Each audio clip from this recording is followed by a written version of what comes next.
प्यारे बच्चों नमस्कार। आप सभी का स्वागत है आपके इस यूट्यूब चैनल पर। आज हम लोग कक्षा 10 के गणित का पहला पाठ स्टार्ट करने चल रहे हैं, तो इसलिए 10 के जितने भी विद्यार्थी हों आप सभी लोग उन विद्यार्थियों के पास इस वीडियो को शेयर करेंगे और साथ ही साथ उन्हें चैनल को सब्सक्राइब करने के लिए भी बोलेंगे, जिससे यहाँ से आप लोगों को लगातार वीडियोस मिलती रहें और वीडियो के अपलोड करते ही आप लोगों के पास नोटिफिकेशन पहुंच सके, जिससे आप लोग वीडियो को तुरंत देख सके। ठीक है ना। आइए स्टार्ट करते हैं। कक्षा 10 की गणित का पहला पाठ है आपका वास्तविक संख्याएं। उसको स्टार्ट करने से पहले कुछ बेसिक जानकारी आप लोगों के लिए आवश्यक है। बेसिक नॉलेज इम्पोर्टेंस है, आवश्यक है, इसलिए कुछ बेसिक नॉलेज हम आपको पहले देंगे, उसके बाद पाठ को स्टार्ट किया जाएगा। ठीक है, आइए देखते हैं। पहले पाठ का नाम हम लोग यहाँ पे नोट कर देते हैं। पहला पाठ है वास्तविक संख्याएं। वास्तविक संख्याएं इंग्लिश में कहते हैं रियल नंबर्स। ठीक है, रियल नंबर्स। ठीक है ना।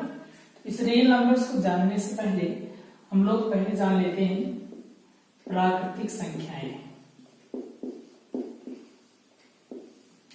प्राकृतिक संख्याएं, ठीक है, इसको कहते हैं नेचुरल नंबर्स। नेचुरल नंबर्स, ठीक है ना। इसको n से डिनोट करते हैं। n से डिनोट किया जाता है, मतलब n से प्रदर्शित करते हैं। जहां कहीं भी आप लोगों को संख्या के रूप में n लिखा हुआ मिलेगा, वहां पे आप लोग समझ लीजिएगा यहाँ प्राकृतिक संख्याओं की बात की जा रही है। ठीक है ना। तो इसको समझने का प्रयास करते हैं। प्राकृतिक संख्याएं वह सभी संख्याएं हैं जहां से हम लोग गिनती गिनना स्टार्ट करते हैं। ठीक है, गिनती कहाँ से गिनते हैं? 1 से स्टार्ट करते हैं, इसलिए 1 2 3 4 5 6 एंड सो ऑन, जितनी भी गिनतियां आपकी बनेंगी वो सबकी सब क्या होंगी? ये सबकी सब हो जाएंगी आपकी प्राकृतिक संख्याएं।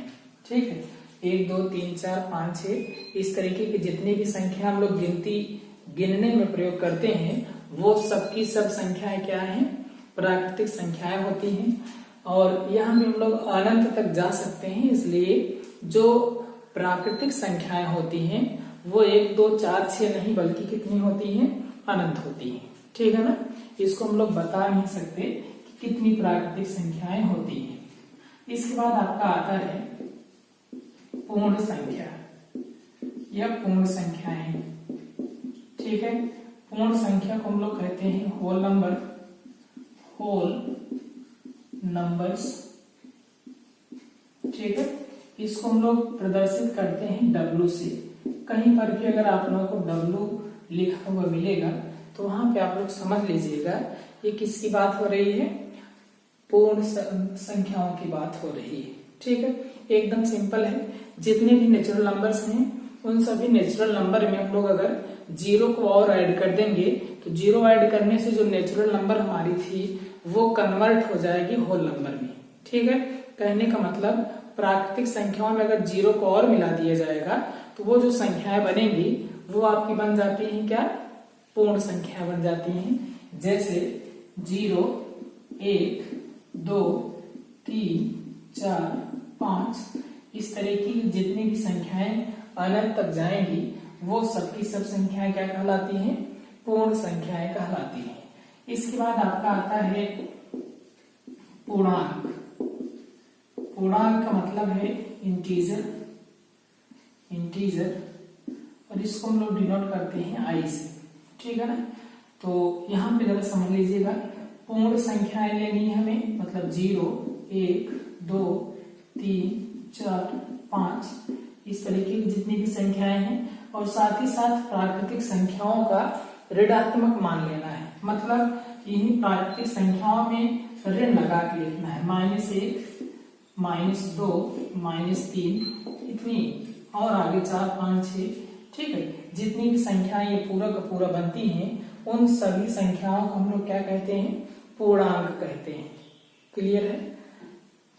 पूर्ण संख्या लेनी है और साथ ही साथ ऋण संख्या में ऋण लगा करके प्राकृतिक संख्या को भी लेना है। तो पूरा जो समूह आपका बनेगा वो कहलाता है पूर्णांक। ठीक है, ये जो धन में होता है यानी कि 1 2 3 4 5 6 ये सब जो पूर्णांक होता है वो आपका कहलाता है धन पूर्णांक। ठीक है ना। और ये जो ऋण में होते हैं जो पूर्णांक उनको हम लोग कहते हैं ऋण पूर्णांक। ठीक है, इसको अंग्रेजी में कहते हैं नेगेटिव इंटीजर और इसको कहते हैं पॉजिटिव इंटीजर। ठीक है, और जो जीरो है वो ना तो धन में होता है ना ही ऋण में होता है, जीरो सिर्फ पूर्णांक है। ठीक है, ना तो निगेटिव है और ना ही पॉजिटिव है। इसके बाद आपका आता है, इतना आप लोग समझ रहे हैं, आई होप आप लोगों को समझ में आ रहा होगा। बहुत ही सिंपल सा है, इसको आप लोग 1 से 9 तक भी पढ़े होंगे, 1 से 8 तक आराम से सब बताया जाता है। 9 में भी आप लोगों का ये पाठ था। ठीक है, तो आइए चलते हैं आगे। इसके बाद आपका आता है पूर्णांक के बाद आपका आता है परिमेय संख्या। परिमेय संख्याएं, परिमेय संख्याएं। ठीक है ना, इसको इंग्लिश में कहते हैं रेशनल नंबर्स। ठीक है, रेशनल नंबर्स है ये जितनी भी संख्याएं होती हैं, जितनी भी प्राकृतिक संख्याएं हैं, जितने भी पूर्णांक हैं, ठीक है, ये सभी पूर्णांकों को मिलाने के बाद जो भी संख्याएं हमें मिलती हैं वो सबकी सब जो संख्याएं हैं वो परिमेय संख्याएं कहलाती हैं। इनकी परिभाषा पे पहले हम लोग आते हैं। ठीक है, ऐसी संख्याएं जिन्हें P/Q के रूप में लिख सकते हो। ठीक है, लेकिन एक कंडीशन है, इसमें जो बटे वाला है यानी कि हर का मान 0 नहीं होगा। तो इस प्रकार की जो भी संख्याएं हमें मिलेंगी वो सबकी सब क्या कहलाएंगी?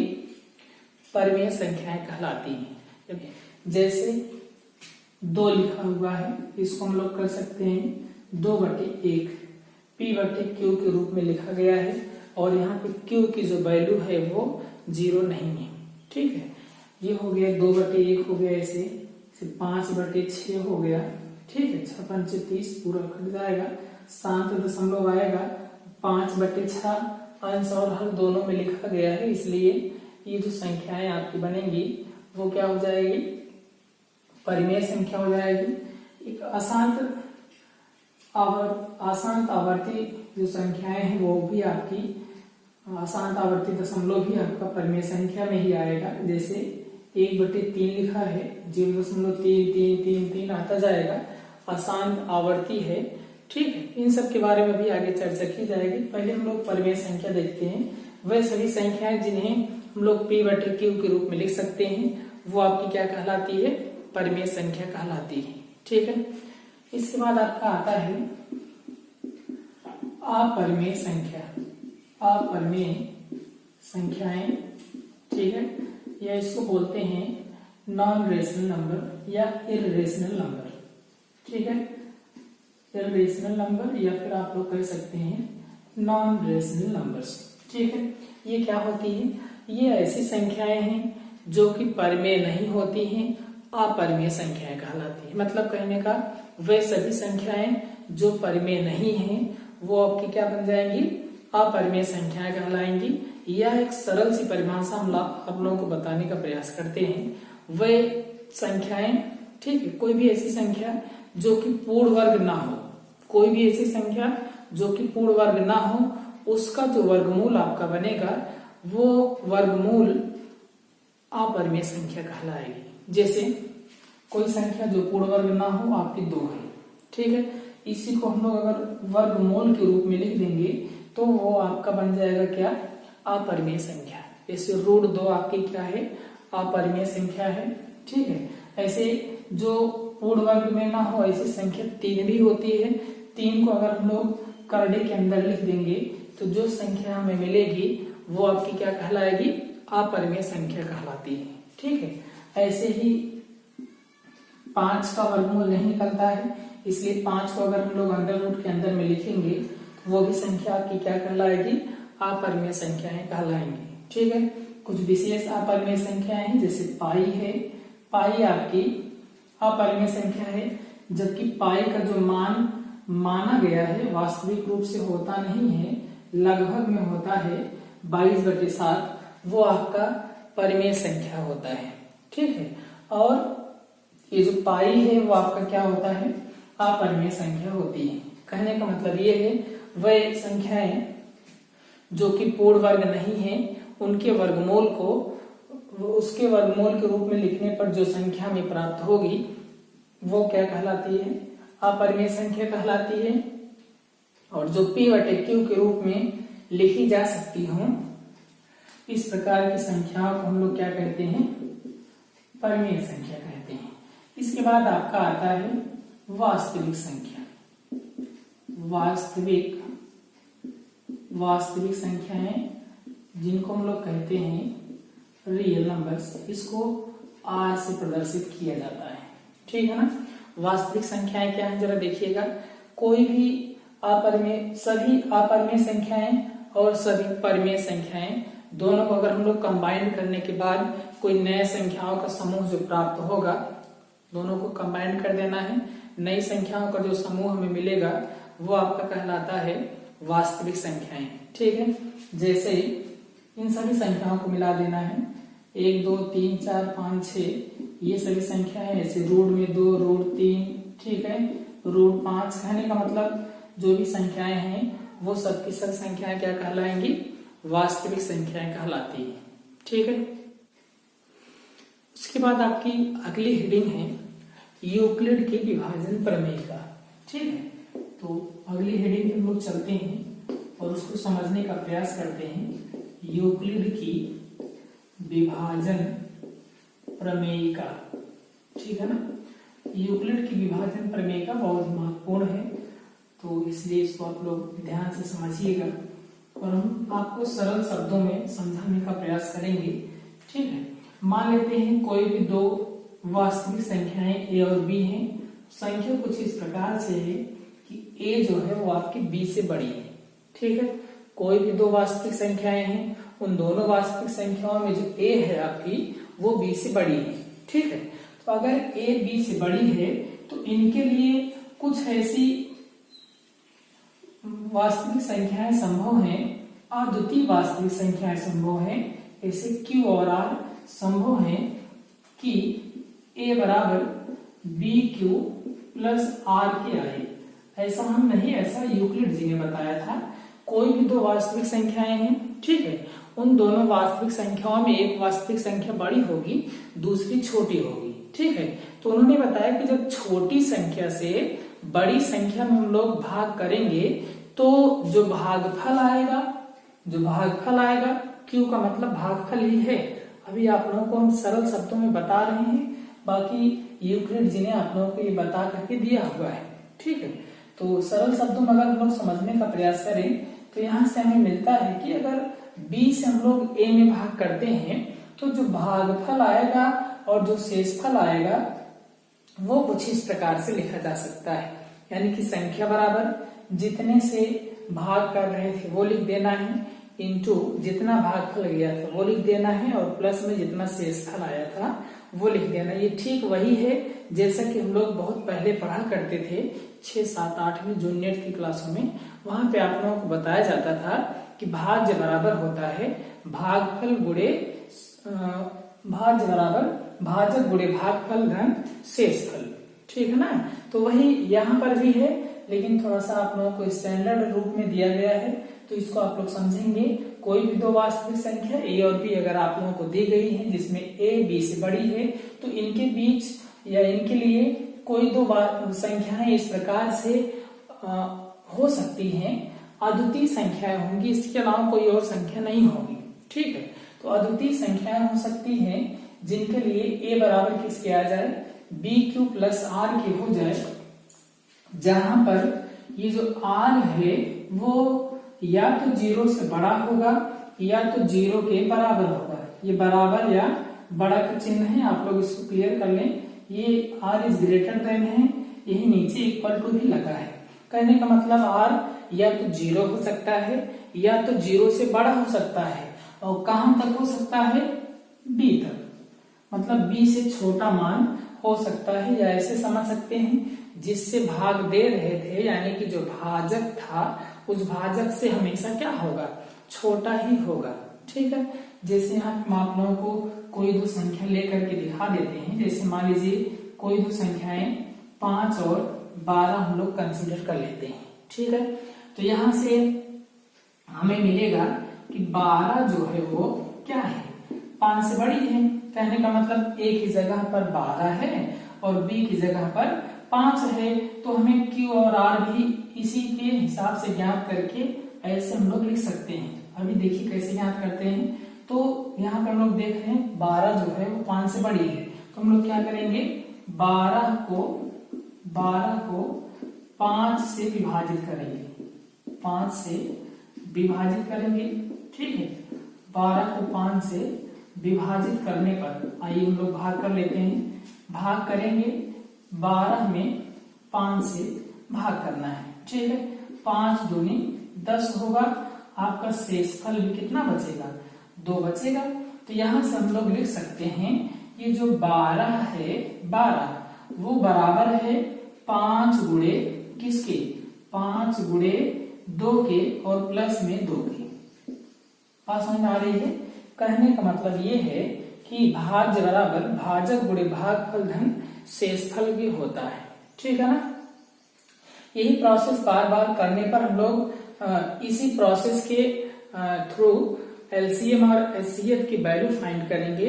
इसी एक्सरसाइज में आपकी दी गई है, तो आप लोग केवल इसको समझने का प्रयास करें। एक कहना क्या चाहता है, कोई भी दो वास्तविक संख्याएं हैं जिनमें से एक संख्या बड़ी और दूसरी छोटी हो, तो उन दोनों संख्याओं के लिए कुछ ऐसी अद्वितीय संख्याएं हम लोग ज्ञात कर सकते हैं जो कि इस रूल को फॉलो करेंगे, यानी कि a बराबर बी क्यू प्लस आर को शो करेंगी, सेटिस्फाई करेंगी, और जो r की वैल्यू होगी वो 0 से बड़ी या तो 0 होगी, परंतु जिससे हम लोग डिवाइड कर रहे होंगे, जिससे भाग कर रहे होंगे, उससे क्या होगी, छोटी होगी। ठीक है ना। आइए हम लोग एक्सरसाइज पे चलते हैं, और जो एक्सरसाइज है, एक्सरसाइज के जो क्वेश्चंस लिए जाएंगे वो हर एक क्वेश्चंस को आप लोगों को सॉल्व करके दिया जाएगा। ठीक है ना। और ये जो क्वेश्चंस लिए जाएंगे ये आपके एनसीईआरटी पैटर्न की बुक से लिए जाएंगे। ठीक है, आइए सॉल्व करते हैं हम लोग क्वेश्चंस को, और ध्यान से समझिएगा क्योंकि बोर्ड परीक्षा के लिए ये पाठ जो है बहुत ही ज्यादा महत्वपूर्ण है। ठीक है ना। चलिए बच्चों देखते हैं।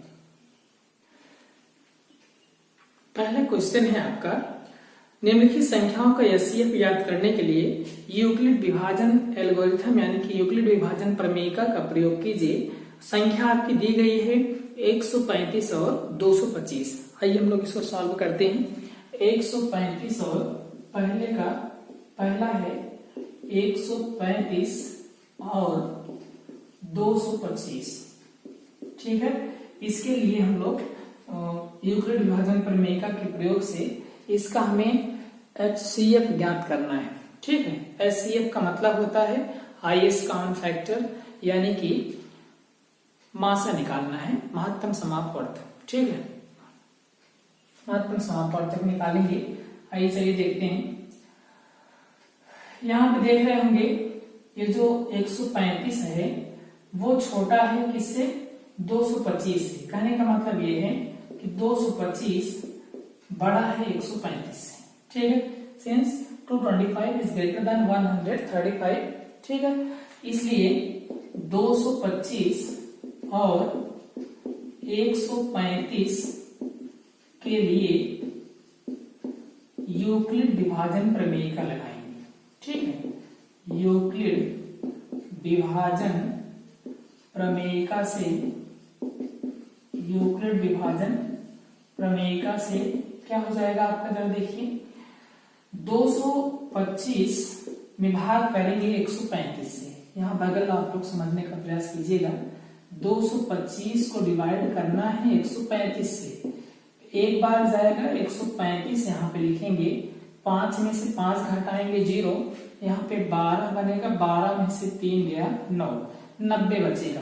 कहने का मतलब 225 बराबर हम लोग लिख सकते हैं 135 गुणे 1 और प्लस में कितना आएगा 90। यहाँ पे हम लोग देख रहे हैं जो शेषफल है, सिंस शेषफल शून्य नहीं है, ठीक है ना, शेषफल शून्य नहीं है। अगर शेषफल शून्य नहीं आएगा तो क्या करना है बच्चों, यहाँ पे जिससे भाग किए थे और जितना शेषफल आया था अब उन दोनों संख्याओं को लेना है, ठीक है। और यही प्रोसेस हम लोग तब तक करते रहेंगे जब तक कि शेषफल शून्य ना आ जाए। एक बार फिर से समझ लीजिए क्या करना है। पूरे प्रोसेस में जो भी संख्याएं पहले दी जाएंगी, हम लोग जो भी छोटी संख्या रहेगी दोनों में से उस संख्या से बड़ी संख्या को डिवाइड करेंगे। अगर शेषफल 0 आ जाता है तो जिस संख्या से डिवाइड किए थे वही उसका HCF हो जाएगा, ठीक है। लेकिन अगर शेषफल 0 नहीं आता है तो जो संख्या हमें मिलेगी वो संख्या और जिस संख्या से भाग किए थे वो संख्या, दोनों को लेकर के फिर से वही प्रोसेस करना है। यूक्लिड विभाजन प्रमेयिका लगानी है, भाग करके चेक करना है। अगर शेषफल 0 नहीं आया रहेगा फिर जो शेषफल आया रहेगा वो संख्या और जिससे भाग किए थे वो संख्या, यही बार बार प्रोसेस बारंबार दोहराएंगे और ये प्रोसेस हम लोग तब तक करते रहेंगे जब तक कि शेषफल का मान शून्य नहीं आ जाता है, ठीक है। तो आइए देखते हैं बच्चों, यहाँ पे देख रहे हैं शेषफल का मान शून्य नहीं है, इसलिए अब किसके लिए लेना है 135 और 90 के लिए क्या लगाएंगे, यूक्लिड विभाजन प्रमेयिका लगाएंगे। यहाँ पे लिखेंगे यूक्लिड विभाजन प्रमेयिका से, यूक्लिड विभाजन प्रमेयिका से क्या करना है, 135 बड़ा है, 135 बड़ा है, 90 छोटा है, इसलिए 135 बराबर लिखेंगे। कहने का मतलब ये है 135 में 90 से हम लोग भाग करेंगे। एक बार जाएगा, यहाँ पे 90 होगा, ये घटाएंगे तो आपका आ जाएगा 45, ठीक है ना। तो यहाँ से हम लोग लिख देंगे 135 बराबर 90 गुणे 1 और प्लस में कितना 45, 90 गुणे 1 धन 45। यहाँ पे फिर से देख रहे हैं शेषफल का मान शून्य नहीं है, पुनः शेषफल शून्य नहीं है, ठीक है। अगर शेषफल शून्य नहीं है बच्चों तो हम लोग क्या करते हैं, फिर से वही प्रोसेस रिवाइज करते हैं, फिर से वही प्रक्रिया दोहराएंगे। तो क्या करना है, किसके लिए लेना है, जिससे भाग किए थे वो लेना है और जो शेषफल आया था वो लेना है, ठीक है। तो यहाँ पे शेषफल शून्य नहीं है, इसलिए 90 और 45 शेषफल आया हुआ है तो 45 लेंगे। 90 और 45 के लिए यूक्लिड विभाजन प्रमेयिका से, यूक्लिड विभाजन प्रमेयिका से, यूक्लिड विभाजन प्रमेयिका से यहाँ पे लगाएंगे बच्चों तो हमें मिल जाएगा।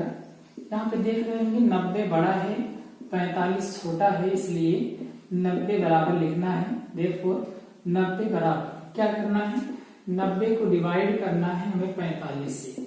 45 से हम लोग भाग करेंगे, 45 दूना 90 हो जाएगा, ये कट जाएगा, ठीक है, यानी कि 0 आ जाएगा। तो यहाँ हम लोग 0 लिख सकते हैं। तो यहाँ पे 90 बराबर हो जाएगा 45 गुणे 2 और प्लस में कितना आया है 0। यहाँ से अब देखिए हमें सिंस 45 से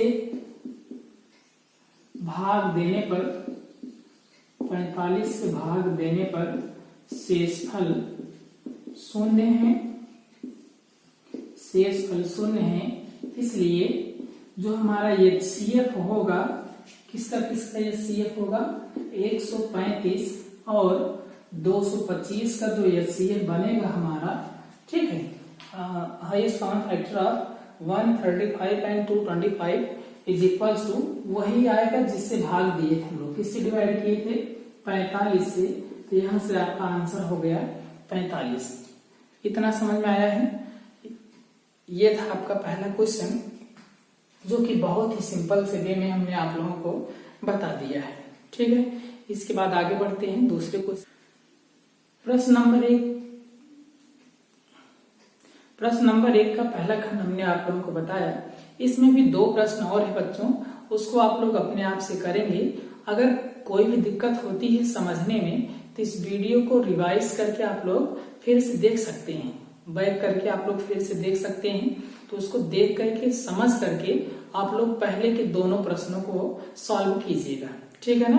फिर भी अगर कोई दिक्कत होती है तो आप लोग कमेंट बॉक्स में कमेंट करके बताएंगे तो आप लोगों को उस क्वेश्चंस के सलूशन दे दिए जाएंगे, ठीक है ना। आइए आगे बढ़ते हैं प्रश्न नंबर 2 की तरफ। प्रश्न नंबर 2 है आपका, दर्शाइए कि कोई भी धनात्मक विषम पूर्णांक 6q+1 या 6q+3 या 6q+5 के रूप का होता है जहां q कोई पूर्णांक है, ठीक है ना। तो आइए देखते हैं 6q+1 6q+3 इन टाइप का होता है। क्वेश्चन नंबर 2 है, ठीक है। यहां पर हम लोग मान लेते हैं,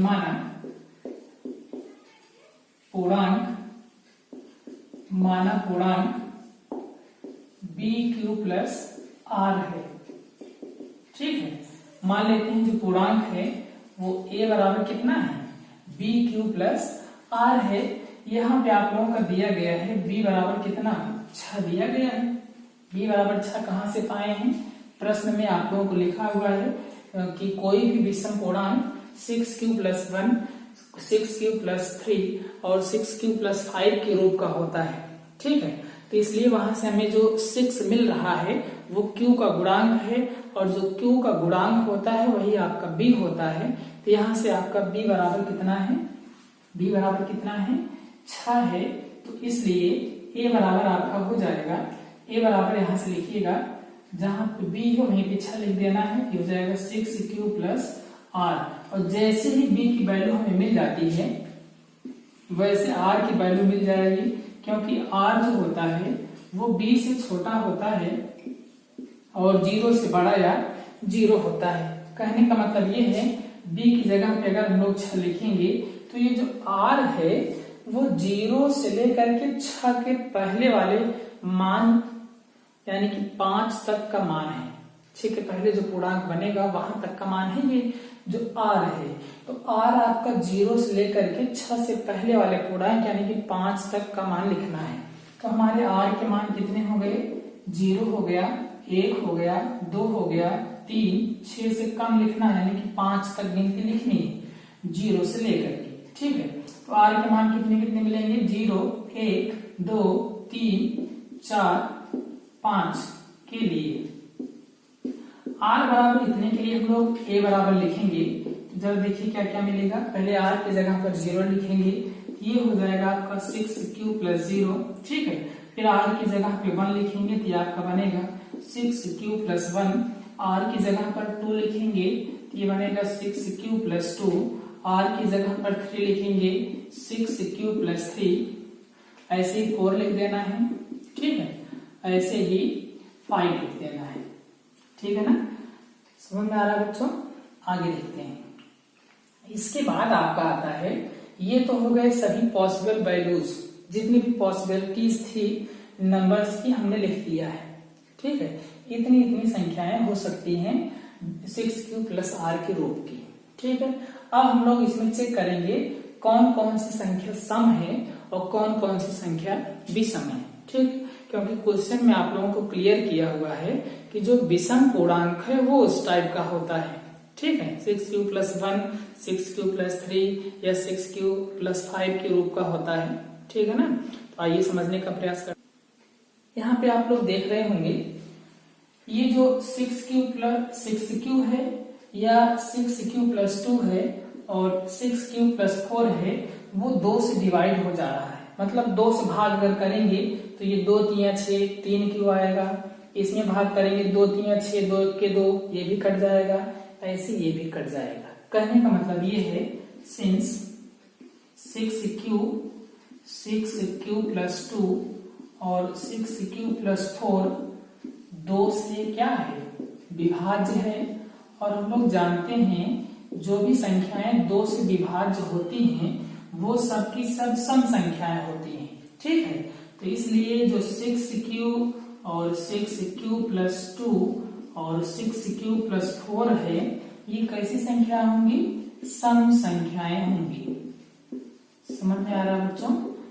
ऐसी संख्याएं जिनको 2 से डिवाइड करने पर वो कट जाती है, वो संख्याएं क्या कहलाती हैं? सम संख्या कहलाती है। जबकि इस प्रश्न में विषम संख्या की बात कर रहा है, तो इसलिए ये जो संख्याएं हैं हमारे काम की नहीं है। हमारे काम के ना होने का मतलब विषम की कैटेगरी में नहीं आती है। अगर ये विषम की कैटेगरी में नहीं आती हैं तो कैसी संख्याएं हैं? सम है। तो अगर ये सम संख्याएं हैं तो इनको हमें छोड़ देना है, तो जो हमारी संख्या बनेगी, इसलिए अभीष्ट विषम संख्याएं कौन कौन सी बनेंगी बताइए? विषम संख्याएं आपकी बनेंगी 6q+1, 6q+3, 6q+5 होंगी। ठीक है ना? तो ये आपका बन गया। ये जो संख्याएं हैं 6q+1, 6q+3 और 6q+5, ये आपकी संख्याएं क्या होंगी? विषम संख्याएं होंगी, जो कि आपको प्रूफ करना था। बात क्लियर है? आगे बढ़ते हैं बच्चों, नेक्स्ट क्वेश्चन की तरफ चलेंगे। अगला क्वेश्चन है आपका, किसी परेड में 616 सदस्यों वाली एक सेना की टुकड़ी को 32 सदस्यों वाले एक आर्मी के बैंड के पीछे मार्च करना है। दोनों समूहों का समान संख्या वाले स्तंभों में मार्च करना है। उन स्तंभों की अधिकतम संख्या क्या है जिसमें वे मार्च कर सकते हैं? बेहद आसान सा प्रश्न है, कुछ करना नहीं है। आइए आप लोग समझाने का प्रयास करते हैं। पहले इसको रिमूव कर लेते हैं जो यहाँ पे लिखा गया है। ठीक है, प्रश्न में आपका दिया गया है कुल सदस्यों की जो संख्या है, क्वेश्चन नंबर 3 है, कुल सदस्यों की संख्या, कुल सदस्यों की संख्या है आपकी 616। ठीक है, और एक प्रश्न आप लोग जरा सा देख लेंगे। प्रश्न में आपका लिखा था 32 सदस्यों वाली एक आर्मी बैंड के पीछे मार्च कराना है। ठीक है, तो एक आर्मी बैंड में सदस्यों की संख्या, एक आर्मी बैंड में जो सदस्यों की संख्या है वो आपकी है 32। ठीक है, तो कह रहे हैं कि किसकी संख्या आपको ज्ञात करनी है? स्तंभों की अधिकतम संख्या ज्ञात कीजिए। ध्यान दीजिएगा, आप लोग पिछली कक्षाओं में 6, 7, 8 में भी ऐसे आप लोग पढ़ा करते थे। अधिकतम मान ज्ञात कीजिए या ऐसी अधिकतम संख्याएं ज्ञात कीजिए जिनको दोनों को भाग करने पे इतना बचे, शेषफल ये ऐसा हो। तो इस तरीके से हम लोग जब प्रश्न पढ़ा करते थे वहां पे आप लोगों को बताया जाता था अगर अधिकतम लिखा है तो आप लोगों को मासा निकालना है। ठीक है, ठीक वही काम यहाँ भी करना है। इस प्रश्न में आप लोगों का दिया है कि बैंड के, या प्रश्न में आप लोगों का लिखा हुआ है कि स्तंभों की अधिकतम संख्या कितनी होगी, इसको ज्ञात कीजिए। तो स्तंभों की अधिकतम संख्या यानी कि अधिकतम आया हुआ है, मैक्सिमाइजेशन दिया गया है, इसलिए आप लोग क्या करेंगे, इसमें HCF निकालेंगे। ठीक है, तो यहां हम लिखेंगे बैंड की अधिकतम संख्या, बैंड की अधिकतम संख्या बराबर हो जाएगी HCF ऑफ, किसका HCF निकालना है? 616 का और 32 का। अब HCF आपका कैसा निकलेगा, कैसे, इसको हमने पीछे ही पहले प्रश्न में बता दिया था। ठीक है, आइए एक बार फिर से हम लोग देख लेते हैं क्या करना है। सिंस 616 बड़ा है आपका किससे? 32 से, इसलिए क्या करेंगे, यूक्लिड विभाजन प्रमेय लगाएंगे। यूक्लिड विभाजन प्रमेय से यूक्लिड विभाजन प्रमेय लगाएंगे, यहां से आपका हो जाएगा 616 को डिवाइड करेंगे 32 से, ये हो जाएगा 616, ये हो जाएगा 32। 32 दोनों 64 ज्यादा हो जाएगा, इसलिए हम लोग 32 लेके जाएंगे, यहाँ पे घटाएंगे 11 में से 2 गया 9। ठीक, यहाँ पे 5 बचेगा, 5 में से 3 गया 2। ठीक है, उसके बाद 6 यहाँ पे लिख लेंगे। अब लगभग आपका जाएगा 9 बार, ठीक है, 9 लेके जाते हैं, 9 दूनी 18 और 9 त्रिक 27, 28, ठीक है। अब इसको माइनस कर लीजिए, 16 में से 8 गया 8 आएगा, 8 में से 8 गया 0, बाकी सब 0 हो जाएंगे। तो यहाँ से आपका मिल रहा है 616 बराबर 32 से भाग किए थे, पहले 32 लिखना है, फिर जितना बार जाएगा उसको लिखना है और प्लस में जितना शेषफल आएगा वो लिखना है, ठीक है। यानी कि भाज्य बराबर भाजक गुणे भागफल घन शेषफल के टाइप का है, ठीक वैसे लिख लेना है। हमने यहाँ पे आप लोगों को बताया शेषफल जब तक 0 नहीं आएगा तब तक वही काम बार बार करते रहेंगे। तो यहाँ से हमने देखिए क्या बताया था, शेषफल शेषफल शून्य नहीं है, ठीक है, शेषफल शून्य नहीं है, इसलिए अब हम लोग 32 लेंगे, यानी जिस संख्या से भाग किए थे उसको लेना है और जितना भागफल आया था उसको लेना है। यहाँ हम लिखेंगे इसलिए 32 और 8 के लिए 32 और 8 के लिए क्या हो जाएगा, 32 को हम लोग डिवाइड करेंगे, यहाँ पे देख रहे हैं 32 बड़ा है 8 से, इसलिए 32 को भाग देना है किससे, 8 से, और हम लोग जानते हैं 8 सौ की 32 होता है, शेषफल 0 मिल जाएगा। तो यहाँ से क्या लिख सकते हैं, 32 बराबर 8 गुणे 4 प्लस में कितना 0। अब यहाँ पे देख रहे होंगे सिंस शेषफल शून्य है, ठीक है, शेषफल शून्य है, इसलिए यह प्रक्रिया यही समाप्त होती है, ठीक है ना, यह प्रक्रिया यही समाप्त होती है, ये प्रक्रिया यही समाप्त हो जाएगी। उसके बाद हम लोग जिससे डिवाइड किए थे वही उसका एचसीएफ लिख देंगे, ठीक है। तो इसलिए एचसीएफ ऑफ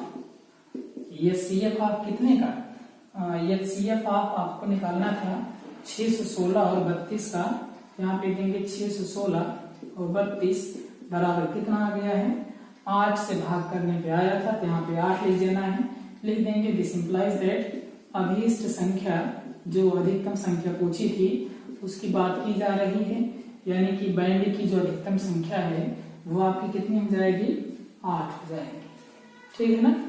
इसके बाद हम लोग नेक्स्ट क्वेश्चन की तरफ बढ़ते हैं। अगला प्रश्न है आपका, यूक्लिड विभाजन प्रमेयिका का प्रयोग करके दर्शाइए किसी भी धनात्मक पूर्णांक का वर्ग किसी पूर्णांक m के लिए 3m या 3m+1 के रूप का होता है, ठीक है।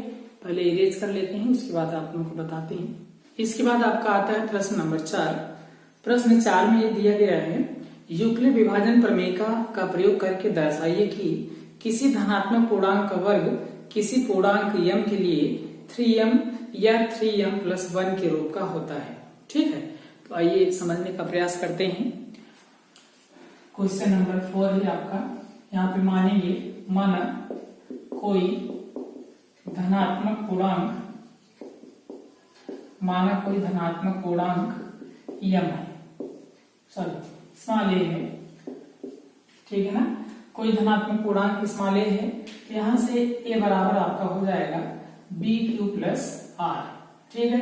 b बराबर आपका कितना दिया गया है, 3 लेंगे, तो यहाँ पे लिख देंगे b बराबर 3 पर a बराबर कितना आ जाएगा, a बराबर 3q+r, यहाँ जहां b लिखा था वहीं पे 3 आपको रख देना है, और जैसे ही b की वैल्यू क्लियर हो जाती है तुरंत आपका r क्लियर हो जाता है। हमने बताया था r का जो मान होता है वो 0 से बड़ा या तो 0 होता है, ठीक है, लेकिन b से छोटा होता है, यानी कि 3 से छोटा होगा, ठीक है ना, समझ में आ रहा है बच्चों।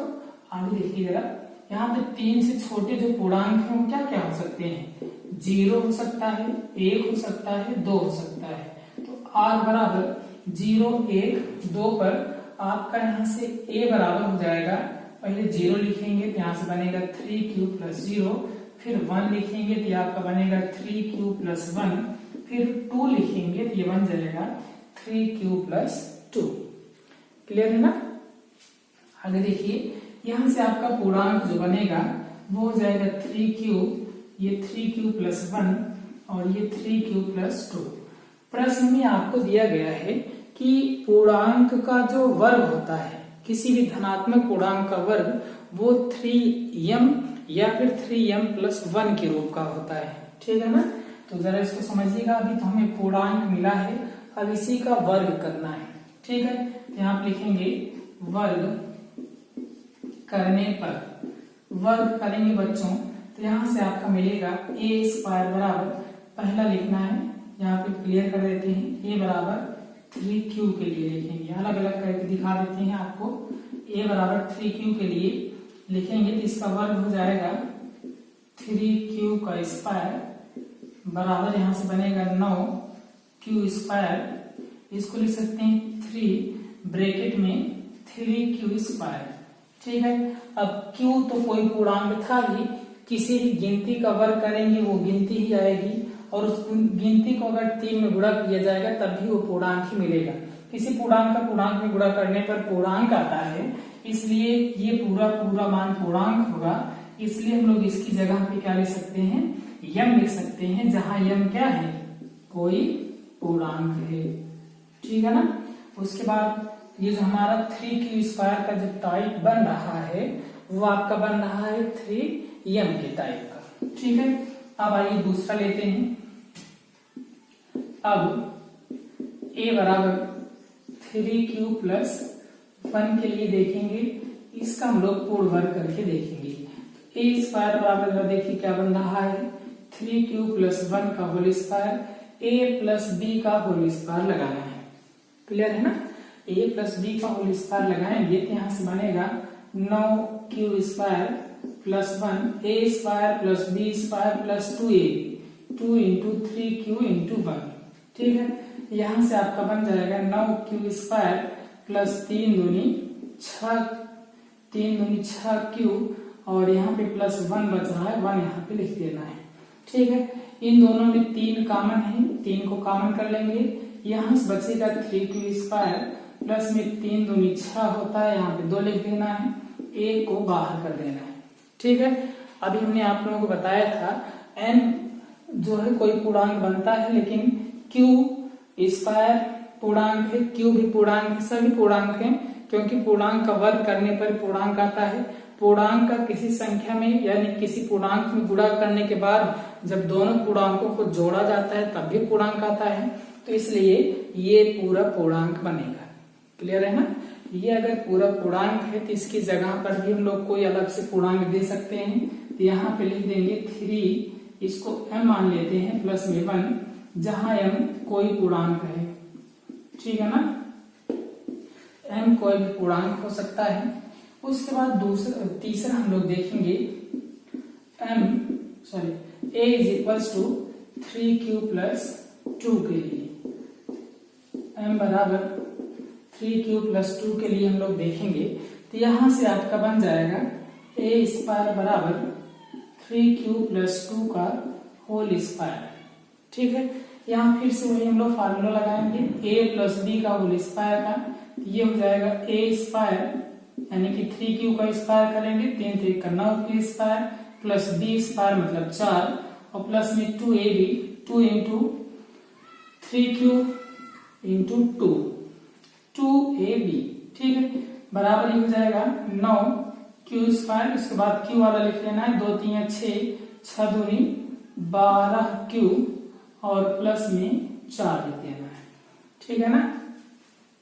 इसको हम लोग लिख सकते हैं 9q square plus 12q plus 3 लिख करके 8 को अलग कर सकते हैं, क्योंकि 3 में 1 जोड़ने पर 4 आता है। ठीक है ना? इसके बाद यहाँ से आप लोगों का 3 हो जाएगा सब में कॉमन, यहाँ से बनेगा 3q स्क्वायर, 3 चौके 12 होता है, 4q लिख देना है, 3 1 3 होता है, प्लस में 1 लिख देना है। क्लियर है ना? अब इस पूरे की जगह पर m लिख देंगे, क्योंकि ये कोई पूर्णांक है, पूर्णांकों को जोड़ा गया है तो निश्चित रूप से पूर्णांक ही मिलेगा, तो इसकी जगह पर m लिख देंगे, प्लस में 1 हो जाएगा, जहां पे m कोई पूर्णांक है। ठीक है ना? तो यहां से हमें मिल गया है कोई भी संख्या जो होती है उसका वर्ग करने पर क्या क्या टाइप मिलता है, वो 3m की टाइप की हो सकती है या फिर 3m+1 की टाइप की हो सकती है। ठीक है, यहाँ पे देख रहे होंगे ये था आपका क्वेश्चन नंबर 4 जो कि दिया था कोई भी धनात्मक पूर्णांक है अगर उसको हम लोग वर्ग करेंगे तो वो जो टाइप बनेगा 3m या फिर 3m+1 के टाइप का होता है। ठीक है, उसके बाद लास्ट क्वेश्चन आपका आता है क्वेश्चन नंबर 5 है यूक्लिड विभाजन प्रमेय का प्रयोग करके दर्शाइए कि किसी धनात्मक पूर्णांक का घन 9m+1 और 9m+8 के रूप का होता है। ठीक, ऐसे ही करना है। आइए हम लोग समझ लेते हैं। मान लेते हैं कोई क्वेश्चन नंबर ये 5 है, माना कोई धनात्मक पूर्णांक a है, a बराबर इतना मान लेंगे। अब b बराबर 3 पर हम लोग ले सकते हैं या फिर 9 पर भी ले सकते हैं। 9 पे लेंगे तो वैल्यूज बहुत ज्यादा हो जाएंगी, इसलिए 3 लेना है। 3 इसलिए लेना है क्योंकि जो 9 है वो 3 से कट जाता है, तो वैसी संख्याएं जो 9 से कटती हैं वो निश्चित रूप से 3 से कटेंगी, इसलिए 9 की जगह पर हम लोग 3 ले सकते हैं। ठीक है, तो 3 लेके करेंगे, b बराबर 3 लेंगे, a बराबर 3q+r होगा, सारी चीजें वही होंगी, यहाँ तक यही होगा। इसके बाद जहां पे हम लोग वर्ग कर रहे हैं वहीं से हम लोगों को क्या करना है, घन करना है। तो सभी अलग अलग संख्याओं के लिए हम लोग देखेंगे। तो सबसे पहले आइए इसको जरा सा इरेज कर लेते हैं जिसकी जरूरत नहीं है। देखिए a बराबर 3q+1 या 3q+2 तक यहाँ आप लोग समझ रहे होंगे। ठीक वैसे ही जैसे चौथा किया गया था। अब सबसे पहले हम लोग लेंगे a बराबर 3q के लिए, इसका करेंगे घन। a³ बराबर 3q का होल क्यूब बराबर 3 3 का 9 3 27 q³ होगा। ठीक है, इसमें से हम लोग 9 कॉमन कर सकते हैं, अंदर लिख देंगे 3q का क्यूब, क्योंकि 9 3 27 क्यूब बनेगा। ठीक है, क्यों कोई पूर्णांक है इसलिए इसका घन भी पूर्णांक होगा और पूर्णांक का 3 में गुणा करने पर भी पूर्णांक आएगा, इसलिए यहाँ पे हम लोग क्या लिख देंगे 9m लिख देंगे। और जहां m क्या है, कोई भी पूर्णांक। ठीक है, अभी दूसरी संख्या लेंगे a = 3q+1 के लिए, इसका हम लोग क्यूब करेंगे।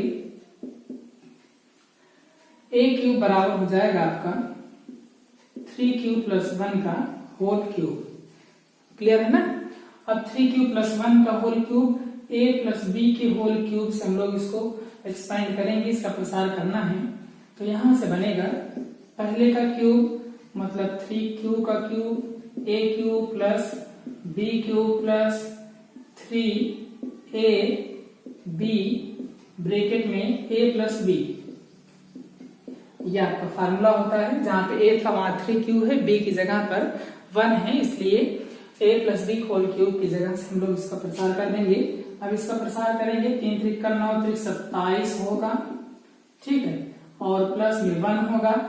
3 3 का 9q है, 9q का गुणा करा देंगे 3q में, 9 3 27q² बनेगा। ठीक है, और 3 3 का 9q का गुणा करा देंगे 1 में, 9 1 के 9q बन जाएगा। ठीक है, सबसे पहले q वाली सभी संख्याओं को हम लोग लिख लेंगे। 27q³ 27q², 9q एक साथ लिख लेना है। उसके बाद 1 बच रहा है, यहाँ पे +1 कर देना। इतना क्लियर है। उसके बाद आपका 9 सब में कॉमन है, 9 कॉमन करेंगे। 9 3 27, 3q³, फिर 9 3 27। ठीक है, 9 1 के 9 और प्लस में 1 हो जाएगा। ये पूरा पूर्णांक बनेगा, क्योंकि पूर्णांकों का वर्ग करके जोड़ने घटाने पर कितना आता है, पूर्णांक ही आता है। इसलिए हम लोग इसकी जगह पर m लिख देंगे, +1 लिख देना है, जहां पर m क्या है, कोई भी पूर्णांक है। क्लियर है ना। आइए आगे चलते हैं। अब तीसरा लेंगे इसी प्रकार। a बराबर किसके लिए लेना है, a बराबर 3q+2 के लिए, a बराबर 3q+2 के लिए a³ लगाएंगे, यहां से बनेगा 3q+2 का होल क्यूब। ठीक है ना, आ रहा समझे बच्चों। a प्लस बी का होल क्यूब करेंगे तो ये बनेगा 3 त्रिक का 9 त्रिक 27 क्यू क्यूब प्लस 2 दूनी 4 दूनी 8 a cube plus b cube plus 3ab 3a into b। ठीक है, 3 गुणे a की जगह पर 3 क्यूब गुणे b की जगह पर 2 ब्रैकेट में a प्लस b लिख देना। ठीक है, यहां से लिख देंगे 27 क्यूब क्यूब प्लस 8 और प्लस में 3 त्रिक का 9 9 दूनी 18 18 का 3 में गुणा करेंगे 18 त्रिक 54 क्यूब स्क्वायर और 3 त्रिक का 9 दूनी 18 18 दूना 36 क्यूब हो जाएगा। ठीक है, क्यू वाले सभी मान को एक साथ लिख देंगे 27 क्यूब क्यूब और प्लस में plus 54 Q square plus 36 cube और प्लस में 8 लिख देना है। ठीक है ना, उसके बाद आपका यहां से मिल जाएगा 9 कॉमन करेंगे 9 त्रिक 27 9 छक 54। ठीक है, 9 चौक 36 और प्लस में 8 लिख देना है। इस पूरे की जगह पर m लिख देंगे तो ये आपका बन जाएगा 9m प्लस 8। तो यहां से आपका मिल गया है कोई भी जो धनात्मक पूर्णांक होता है उसका हमें घन करने पर 9m प्लस 1 या फिर 9m धन 8 के रूप का हमें नया पूर्णांक प्राप्त होता है। ठीक है ना, इतना आप लोग पढ़ेंगे और साथ ही साथ अपने मित्रों के साथ अपने सहपाठियों के साथ आप लोग इस वीडियो को शेयर करेंगे और साथ ही साथ चैनल को सब्सक्राइब भी करेंगे, जिससे हमारी वीडियोज की नोटिफिकेशन आप लोगों तक पहुंच सके और जैसे ही हम यहाँ से वीडियो अपलोड करें तुरंत आप लोग वहां से देख सकें। ठीक है ना, तो वीडियो को पूरा देखने के लिए धन्यवाद।